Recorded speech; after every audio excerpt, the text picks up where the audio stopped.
I'm in the woods in Finland. This is my companion here. Okay, I had a subject that I really wanted to address, and so I'm gonna do it right now. Okay, so I really have a beef about people who are talking about things as if they know what the other should do.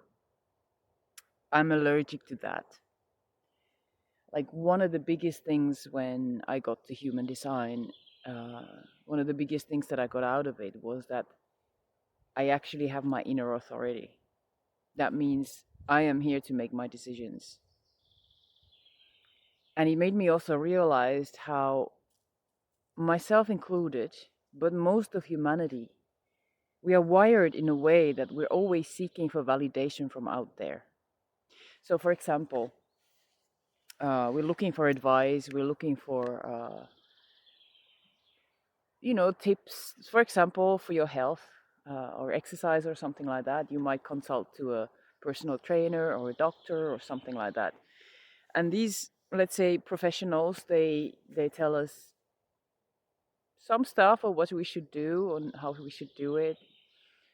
And people have this tendency, because some authority or some professional gave you that information, they have a tendency to follow it without questioning. And I think this is really dangerous because, regardless of anybody's position, they don't really know you. Like only you know yourself. So I think it's dangerous to just accept some information. I think it's healthier to take in the information, maybe feel about it, see what you actually do. You resonate with that? Do you feel like it's something that feels correct for you to do? And of course, in making these kinds of decisions, this is where, human design gives you the inner authority to help you how to make decisions from the wisdom of your body, the body that actually knows what's correct for you rather than anybody else out there. But anyway, verifying that information, seeing if it resonates, and then see if we want to take on that advice or not. And I think the tendency with most people is that they just go ahead and believe doctors, they believe their personal trainers, and these people might not have anything on you. They might just have some basic information. But we all going through different life cycles, different hormonal changes, especially for women. Um, so we are all individual. And one of the things I love about human design is that you can actually look at your human design chart and start to see those differences. So, for example, I'm a personal trainer. Okay, when I got my education, it was good. Like of course the information that you learn about is verified, tested, it works, but it's very homogenized. It's very general. So, for example, my personal training education did not specifically include uh, how, for example, perimenopausal women or menopausal women should train. It's all categorized as one lump, like all the humans should train like this. And when you actually start to look at all these different people and different ages of people and different, like I said, biological changes, there are so many differences that should really be taken into account. Okay, but we only have basic information, so I couldn't tell somebody what they should do based on my education only. Okay, what I can do is when I take human design chart, I can see individual differences. I can see different life cycles. I can see all kinds of details.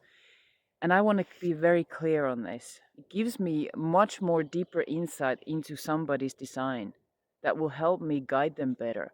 However, I'm not asking anybody to trust me either, because ultimately it's always your choice what you do, whether that resonates with you or not, whether you want to try out whatever I'm suggesting to you. And I want to be very clear on this. I don't claim to know I claim to have mechanical information about your chart that is very individual, that can help you, but ultimately the choice is always yours. What do you want to take on? What do you want to integrate in your life or not? Make that choice. Become really clear about the fact that you have your own decision making capacity. And don't trust what other people tell you. And don't do it just because they pressure you to do it or they claim that they know how. Because ultimately, nobody knows how it is for another person. And this is one of the key things that I get from human design, is that how we are all so different and individual. Okay, so you can have another, so I'm a generator, for example, emotional generator, and I can have another emotional generator friend, and we can be very similar in so many ways. But oh my God, are we ever so different? So, like there are all these different professionals that, this is what I have a beef about, is that they take this authority as if they know and they deliver all that information, especially in human design world. That's really dangerous thing, guys, is people dish out this information and they claim that this is the truth. Now, for myself, as somebody who's been experimenting with my design and been studying human design for 13 years, I know that the mechanics, for me, they have proven themselves to be true. So when I talk about human design, there might be this tendency of like telling you how it is, but I claim not to know for sure. Okay? I have verified for myself. I know what works. I witnessed it. But I'm still not going to tell you that I know any better for you.